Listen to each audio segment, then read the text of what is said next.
how can a country implement a pledge and it's not expecting persons to follow it? It says before God and all mankind, we have been standing up for justice, and that's what we're doing now. Brotherhood, and we're doing it in peace. We have been working diligently and creatively, thinking generously and honestly, and now we hope that those are superior will allow us to increase in beauty and prosperity. What do we want? Livable salary. What do we want it? Now. What do we want? Livable salary. What do we want it? Now. What do we want? Livable salary. What do we want it? Now. What do we want? Livable salary. We don't want it. Now. I fully understand the basis on which the teachers are doing their peaceful protest, and I would just want to indicate, and to signal to the government of Jamaica not to take this lightly. There's a wave of discontent across the country. I'm seeing two different sets of responses from our teachers. Almost all our teachers are trained graduates in the system. One response is for teachers just to leave the country and find a place where their services are better appreciated and where the remuneration is better. And then for those who don't intend to leave, they are obviously discontent and they are expressing that right across the country. It's important, that this matter be treated with a sense of urgency. I have a deep interest in it because I cannot find teachers to fill the positions that are being vacated. First, in my long tenure here at Manchester High School, I'm advertising for teachers in areas that we normally don't even need to advertise for, and yet we cannot find persons to fill the vacancies. When you're losing teachers with 20 and 25 years of experience, you don't replace that in a short time. The impact on the education system is already having a debilitating effect, and we need to address that speedily. We, the teachers of Manchester High School, are not pleased, not satisfied with what we're getting, and so we want to let them know that we will be rejecting the offer that has been put on the table before. We deserve more, and so we are sticking out for more. For those students who have turned up, or are you treating with that? Students are fully engaged at the moment with the principal and administration. We, the teachers at New Forest High, stand together, and we are saying no to the proposed offer that is on the table with regards to our salary. Yes. Yes. No. No. No. Livable wage belongs to us. Livable wage! Livable wage belongs to us. Come! Livable wage belongs to us. Why?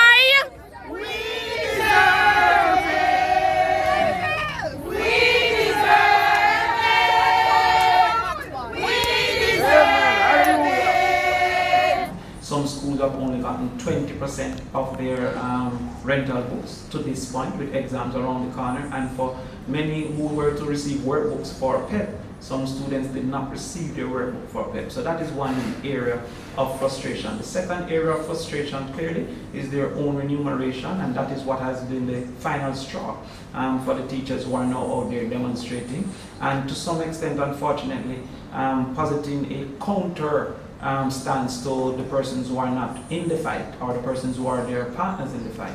The JTA being their partners in the fight. The teachers are now blaming the JTA for what the government has made as their proposals. The JTA have held out to this point on behalf of those teachers.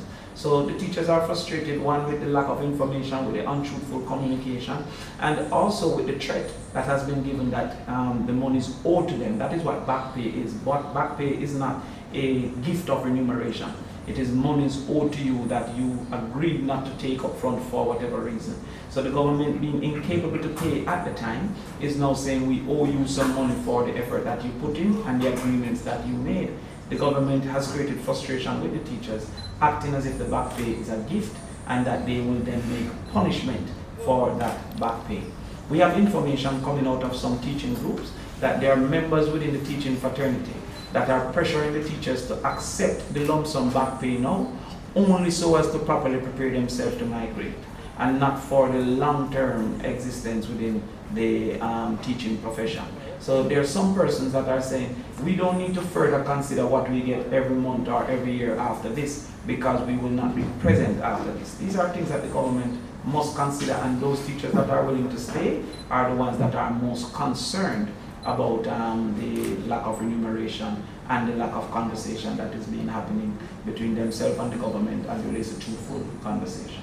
Prosperity, where are you? Prosperity, where are you? Providing from teachers. Today I'm out here to support my colleagues, to share in their voice and to share in their cry. We are teachers and we have been going above and beyond our duties, doing so much. We are the backbone and the cornerstone to all the professions you can think of this day. And those persons in the other profession, they have been getting their fair wages and their fair pay. And all we ask as teachers is that someone consider us. And I'm saying, how can a country implement a pledge and it's not expecting persons to follow it? It says before God and all mankind, we have been standing up for justice, and that's what we're doing now.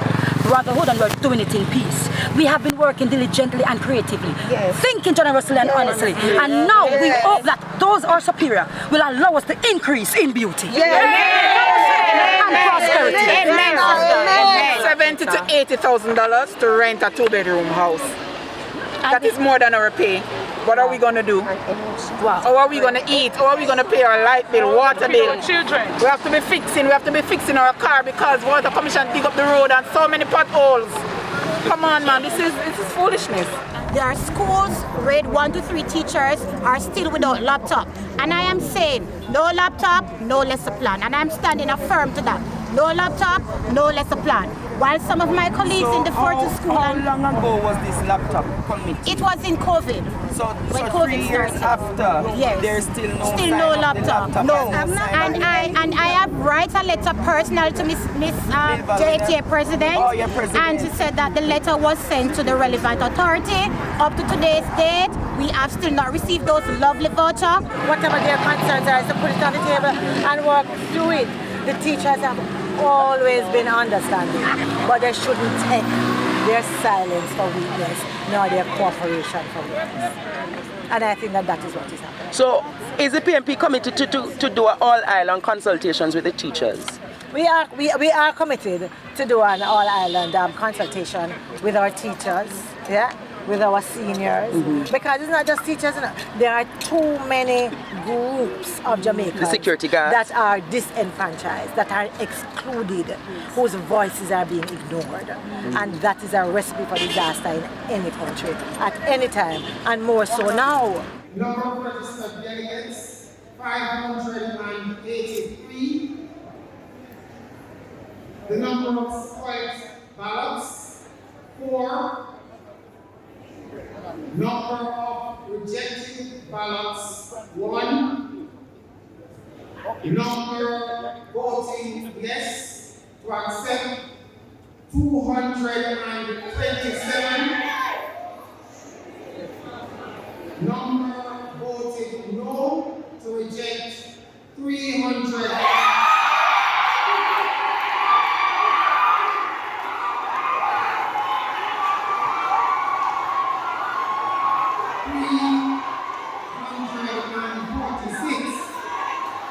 And the total ballots cast, 574.